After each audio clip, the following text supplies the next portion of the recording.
Redbeard the pink wears a little pink coat. He crosses pink moats on a little pink boat. He rides by pink oats on a little pink goat and strokes his big red beard.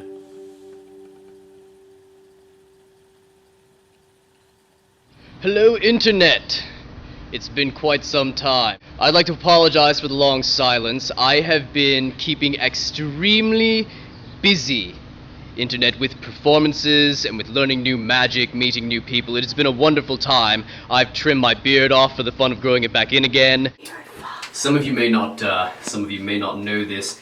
My legal name is Andy Redbeard McFarlane, and I usually introduce myself to new people as Redbeard. And people are always asking me like, "Oh, what are you gonna do if you shave your beard off?" And first I want to be like, if I what? Second I want to be like, it's just gonna grow back in again. In like a day.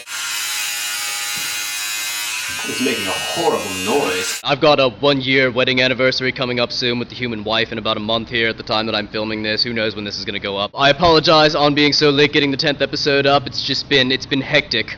Big shout out to some people that have been important to me here lately. Some special thank yous. Again, the human wife, who is always awesome and always supportive of the shenanigans that I tend to involve myself with. A big shout out to Brian Brushwood over at Scam School, who is now one of my first and only celebrity followers on Twitter. So that's super cool. Go check that guys out. Not too much though. You'll learn too many of my magical secrets. And maybe score free drinks off your friends if you're into that kind of thing. Who else? The Stanton Augusta Farmers Market. Those of you who've been following me on Facebook and Twitter know that I recently performed for the Stanton Augusta Farmers Market. That went really well.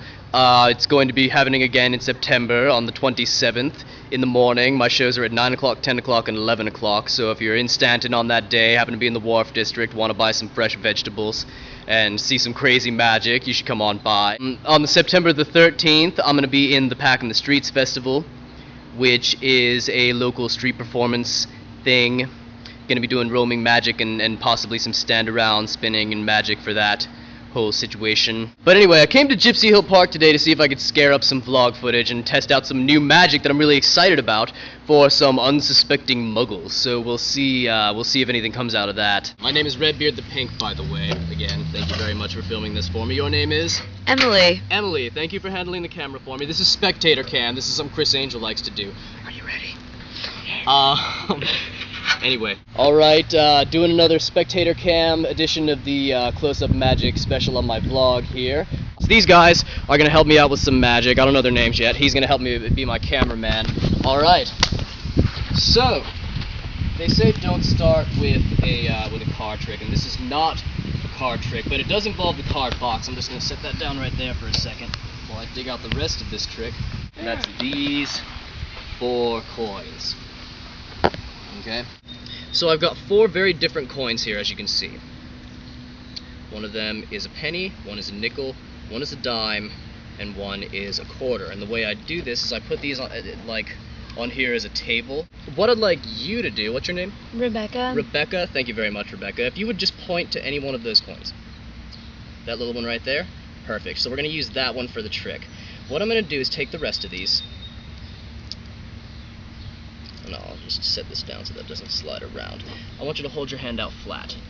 Make sure you can see this with the camera, because this is important. I'm going to set these now, not that flat, because you don't want them to spill around. I'm going to set these right in the middle of your palm, okay? And you don't want these to move. I'm also just going to very slowly and carefully spread these out, okay? Perfect.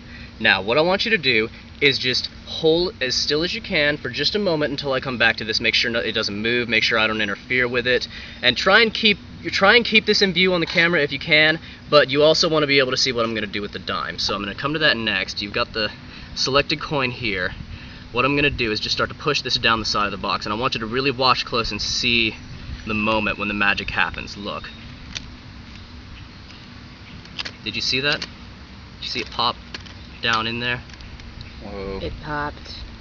I'm going to start to slide this across the top of the box. I want you to watch and see if you can tell the moment when the magic happens. Ready?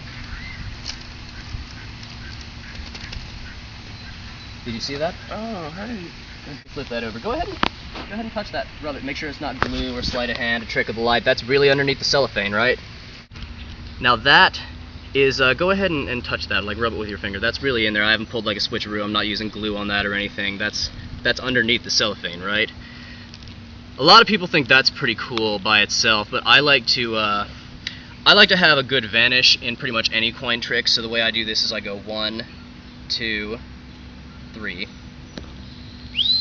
and now that's gone. Now I'm gonna come back to this for just a second. If you look, she's still got 3 coins. I'm gonna do something with this one. You should start to feel this right away. I'm not gonna make any funny moves. You should just start to feel that materialize.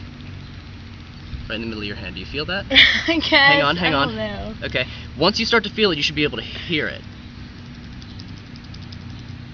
They're going to start listening. They'll start thinking they can hear it. And then you'll start to see it. Do you see that? That's pretty good.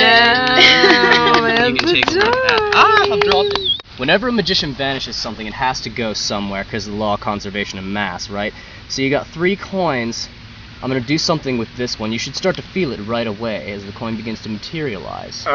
You feel that? Yeah. Now, once you start to feel it, I can get you to hear it. Then they'll start to listen and they'll think they hear it. You hear that? Mm-hmm. Once they all start to hear it, the illusion becomes stronger and you can see it. And then I can just bring it out into view. Go ahead and examine the box, make sure there's no holes in the cellophane. Examine all the coins. Make sure there's no shells or anything else hidden, tripwires, magical artifacts. Yo. Hey there, Internet. This is just gonna be a brief little shoot. I just wanted to introduce you to my new familiar, which I have managed to conjure up thusly.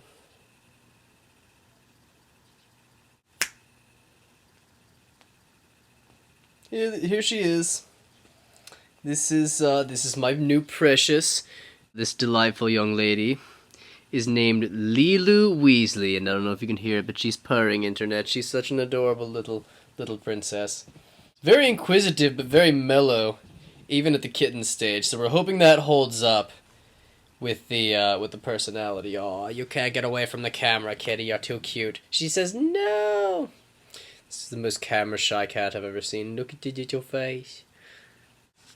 Look at the little face. Oh no, she's gonna crawl on my keyboard. And she's gonna crawl off the bed. Anyway, that's all, Internet. Just wanted to introduce the new member of the family. This is the soon-to-be most frustrated cat in the world, I'm sure.